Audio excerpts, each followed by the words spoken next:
This one's probably the one with the most misunderstanding. So let's back up before we get to here. We had eye to eye, direct resolution to a conflict.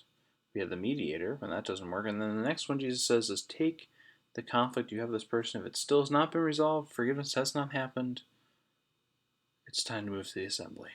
Now, what this does not mean, let's start there, as darkness helps us define light and vice versa. Let's start here. What this does not mean is that we go and tell others about horrible things this person's done to me. We don't gossip around our communities and assemblies. The he said, she said, the adding of narratives, the spinning of the stories. I knew this would never happen at Living Waters, but I know in congregations where these kind of things happen, where conflict spills out to the whole congregation and everyone's heard. Well, one side of the story. Which, of course, I'm sure has not been exaggerated at all as it's been retold. The reason Jesus tells us to bring it to assembly is not to gossip, right? It's supposed to be the healthy form of community. I turned to Romans. You know my love for the book of Romans. Romans chapter 12. I'm going to jump to verse 17 because you don't have so much time for these videos, right? Verse 17. The assembly, your congregation, assembly, congregation, same word in the Greek. It should be a place that models the teachings of Christ. That if conflict has not been resolved to this point, a whole group of people impressing you the need to do so or finding a way to work through it. Maybe it's just tough. It's deep-seated. It's been allowed to fester and root in people's hearts for so long. There's so many layers. Maybe you need that many people to get in there and help. Not to gossip. Right? This is what the people of God, the assemblies of God, should be doing. Starting in verse 17. Do not repay anyone evil for evil, but take thought for what is noble in the sight of all. Gossip's not noble. If it is possible, so far as it depends on you, live peaceably with all. Conflict will happen, but if you can help it, live peacefully.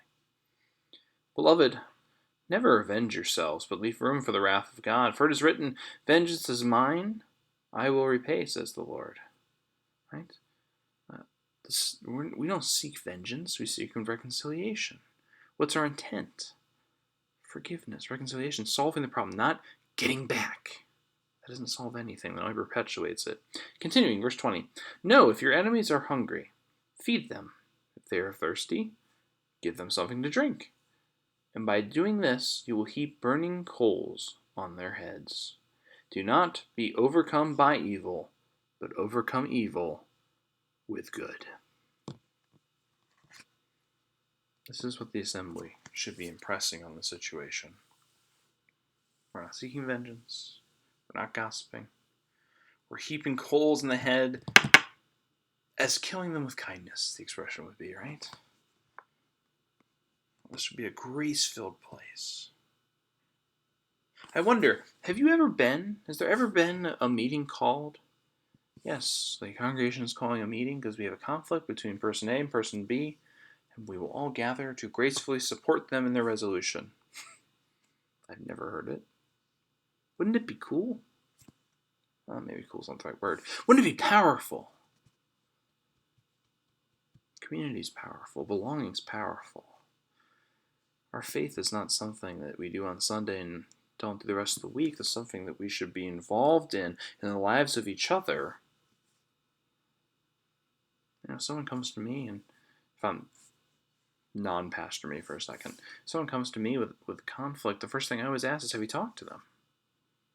If that doesn't work, if you brought in, you follow the rule, the God's way.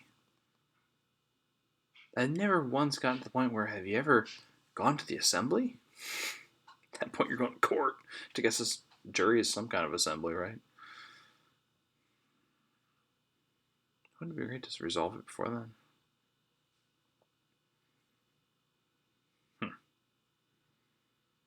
Like I said, maybe that is your assembly, depending who you are.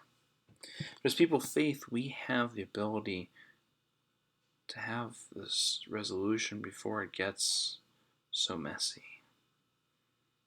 Assembly can help us do that. Not that they're going to meddle in it or stick their fingers in, but again, respectful. Reconciliation. Kindness. Providing, notice they're providing for the enemy, right? That'll set a tone for, well, more peaceful conversation. And maybe this won't work either. Now, we get to tomorrow, the final step of Jesus' conflict resolution.